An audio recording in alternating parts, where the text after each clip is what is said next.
नमस्कार, हिंदी कौशल चैनल में आप सभी का स्वागत है। मैं एक बार पुनः प्रस्तुत हूँ आप सभी के समक्ष अपनी एक नई कक्षा में एक नए शीर्षक के साथ।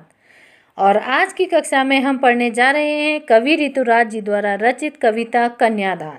तो आइए शुरू करते हैं आज की कक्षा, जिसका शीर्षक है कन्यादान।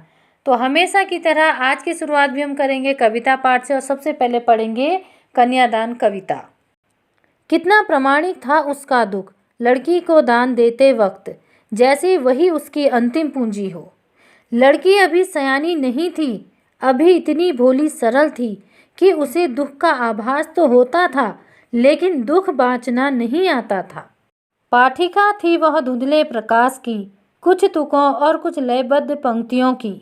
माँ ने कहा, पानी में झाँक कर अपने चेहरे पर मत रीझना, आग रोटियां सेकने के लिए है, जलने के लिए नहीं। वस्त्र और आभूषण शाब्दिक भ्रमों की तरह बंधन है स्त्री जीवन के। माँ ने कहा, लड़की होना पर लड़की जैसा दिखाई मत देना। बहुत ही सुंदर कविता है, जीवन की वास्तविकता पर आधारित है। जैसा कि हमारे समाज की चिर परिचित परंपरा है कन्यादान। जब लड़की सयानी हो जाती है तो माता पिता अपनी पुत्री का कन्यादान करते हैं, उसका विवाह करते हैं। तो विवाह करते वक्त जो संस्कार होते हैं, जो रीतियाँ होती हैं, उसे कन्यादान कहा जाता है। तो यहाँ पर कवि ने सामाजिक परिवेश से ही एक परंपरा को, एक रीति, एक रिवाज को अपनी कविता का आधार बनाया है और उस पर अपने भाव व्यक्त किए हैं। तथा साथ ही साथ कन्यादान करते समय एक माँ की हृदय की अवस्था का भी यहाँ पर वर्णन किया है। जब एक माँ अपनी पुत्री का कन्यादान करती है तो उसकी मनस्थिति कैसी होती है और किस प्रकार से वह अपनी पुत्री को अग्रिम जीवन के लिए सीख देती है। सबसे पहले जानते हैं इस कविता के शब्दार्थ। शब्दार्थ इस प्रकार से हैं, सयानी अर्थात समझदार, आभास अर्थात अनुभव, बाँचना अर्थात पढ़ना या समझना, रीझना अर्थात मुग्ध होना। शब्दार्थ के बाद अब आगे बढ़ते हैं और जानते हैं इस कविता का संदर्भ। संदर्भ इस प्रकार से है, प्रस्तुत पंक्तियां कक्षा 10 की हिंदी पाठ्य पुस्तक क्षितिज भाग 2 में संकलित कविता कन्यादान की हैं, जिसके रचयिता कवि ऋतुराज जी हैं। संदर्भ के बाद अब बारी आती है प्रसंग की। प्रस्तुत कविता में कवि ने कन्यादान करते समय माँ द्वारा अपनी बेटी को दी जाने वाली सीख का वर्णन किया है। प्रसंग के बाद अब आइए जानते हैं इस कविता का भावार्थ।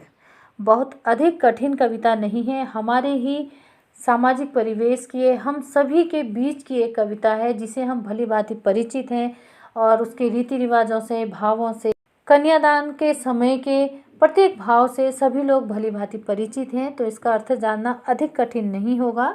कितना प्रामाणिक था उसका दुख, लड़की को दान देते वक्त, जैसे वही उसकी अंतिम पूंजी हो। कवि कहते हैं कि उस वक्त उस माँ का दुख कितना प्रामाणिक था, कितना वास्तविक और कितना स्वाभाविक दुख था। उस वक्त जब वह अपनी पुत्री को, जिसे उसने जन्म दिया होता है, बचपन से लाड प्यार से पाल पोस कर बड़ा किया होता है, और जब वह उसका कन्यादान कर रही होती है, तो उस वक्त उस माँ के हृदय की व्यथा, उस माँ के हृदय का दुख कितना प्रामाणिक अर्थात कितना वास्तविक और कितना स्वाभाविक होता है। और उस माँ को देखते हुए ऐसा लगता है कि मानो उसकी वह पुत्री जिसका वह कन्यादान कर रही है वही उसकी अंतिम पूंजी हो। लड़की अभी सयानी नहीं थी, अभी इतनी भोली सरल थी। कवि आगे कहते हैं कि अभी वह लड़की इतनी अधिक सयानी नहीं थी, अर्थात इतनी समझदार नहीं थी। अभी वह बहुत ही भोली थी, बहुत ही सरल स्वभाव की थी कि उसे दुख का आभास तो होता था, लेकिन दुख बाँचना नहीं आता था। कवि कहते हैं कि उसकी उम्र अभी ऐसी थी कि उसे दुख का आभास तो होता था, अर्थात उसे दुख अनुभव तो होता था, परंतु वह दुख को पहचान नहीं पाती थी, उसे समझ नहीं पाती थी, अर्थात उसे यह ज्ञात नहीं होता था कि इस दुख का कारण क्या है या इस दुख का समाधान कैसे निकाला जाए। पाठिका थी वह धुंधले प्रकाश की, कुछ तुकों कुछ लयबद्ध पंक्तियों की। कवि आगे अपनी बात को पूर्ण करते हुए कहते हैं कि अभी तो वह सीख ही रही थी। अर्थात कवि ने यहाँ पर पाठिका इसीलिए कहा है क्योंकि कवि ने कहा है कि अभी वह सीख रही थी, भला बुरा पहचानना सीख रही थी। इसीलिए कवि ने उसे धुंधले प्रकाश में पड़ने वाली लड़की कहा है। कवि के अनुसार इस लड़की को अभी दुनियादारी की समझ नहीं थी, या यूं कहना चाहिए कि अभी उसे दुनियादारी की अल्प समझ थी। माँ ने कहा, पानी में झांककर अपने चेहरे पर मत रीझना।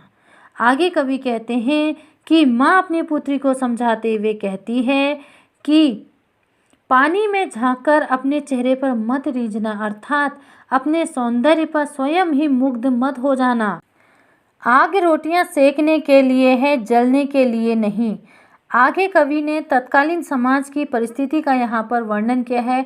उस समय की दहेज उत्पीड़न से संबंधित स्थिति को उजागर करने का प्रयास किया है तथा अपने पाठकों को माँ के माध्यम से सचेत करने का प्रयास किया है, उन्हें एक संदेश देने का प्रयास किया है कि कभी भी बेटा, माँ अपनी बेटी को कन्यादान के वक्त सीख देते हुए कहती है कि बेटा, आग जो होती है वह रोटियां सेकने के लिए होती हैं, ना कि दहेज के लिए, लड़कियों को जलाकर मारने के लिए, और या फिर ना ही लड़कियों के जलकर मर जाने के लिए। यहाँ पर वह अपनी पुत्री को साहस देती है और सीख देती है, ना आग में जलकर मरने का कभी प्रयास करना, क्योंकि आग रोटियां सेकने के लिए है, और ना ही खुद को इतना कमज़ोर बनाना कि कोई तुम्हें आग में जलाकर मार दे।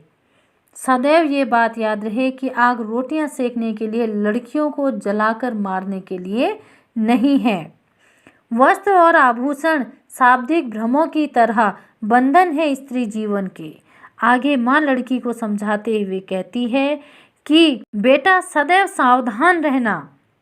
यहाँ पर वह दहेज लोभियों को कटाक्ष भी करती है और सावधान रहने के लिए कहती है। वह अपनी पुत्री को समझाते हुए आगे कहती है कि वस्त्र और आभूषण शाब्दिक भ्रमों की तरह हैं, अर्थात वस्त्र और आभूषण शाब्दिक भ्रमों की तरह जीवन के बंधन हैं।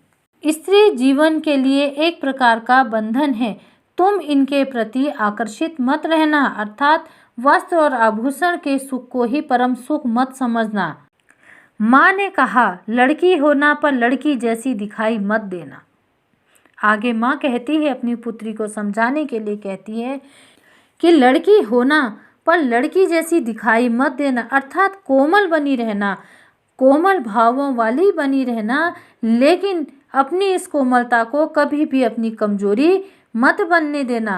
लड़की रहना, लड़की होना पर लड़की जैसी दिखाई मत देना, सदैव कोमल भावों वाली लड़की बने रहना, लेकिन उस कोमलता को अपनी कमजोरी मत देना, अर्थात लड़की जैसी दिखाई मत देना, अर्थात सामने वाले को अपनी कमजोरी से अवगत मत कराना। तो यह तो था इस कविता का भावार्थ। बहुत ही सुंदर भावार्थ है, बहुत ही प्रेरणास्पद है। इससे लोगों को प्रेरणा मिलनी चाहिए, और कवि ने लोगों को संदेश दिया है इस माध्यम से कि अपनी पुत्रियों को किस तरह की शिक्षा दी जानी चाहिए, और बेटियों को भी कई प्रकार से सचेत करने का कवि द्वारा यहाँ पर प्रयास किया गया है। अब भावार्थ के बाद आगे बढ़ते हैं भाव सौंदर्य की ओर। प्रस्तुत कविता में कवि द्वारा माँ के अनुभवों की पीड़ा दर्शाई गई है, जो अपनी पुत्री को अपनी अंतिम पूंजी मानती है, और जब वह अंतिम पूंजी किसी को सौंपती है तो वह किस प्रकार की पीड़ा का अनुभव करती है, और किस तरह वह अपनी बेटी को सामाजिक दृष्टिकोण प्रदान करने का प्रयास करती है तथा बदलते परिवेश से सामंजस्य स्थापित करना सिखाती है, और परंपरागत आदर्श से हटकर व्यापक दृष्टिकोण से समाज को देखने की सलाह भी देती है। इस कविता के माध्यम से कवि ने सामाजिक परंपरा का उल्लेख करते हुए एक नए दृष्टिकोण से पुरानी परंपराओं को निभाने की सलाह दी है।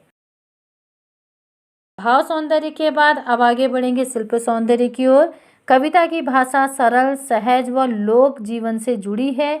कन्यादान जैसे संस्कारों की ओर पाठकों का ध्यान आकर्षित किया गया है। बेटी को अंतिम पूंजी कहकर कवि ने बेटियों की ओर अपना सम्मानपूर्ण दृष्टिकोण प्रकट किया है। तो इसी के साथ हमारी कन्यादान कविता यही समाप्त होती है, और आज के लिए बस इतना ही। बहुत जल्दी मिलती हूँ अपनी अगली कक्षा में एक नए शीर्षक के साथ। तब तक के लिए थोड़ा सा इंतज़ार।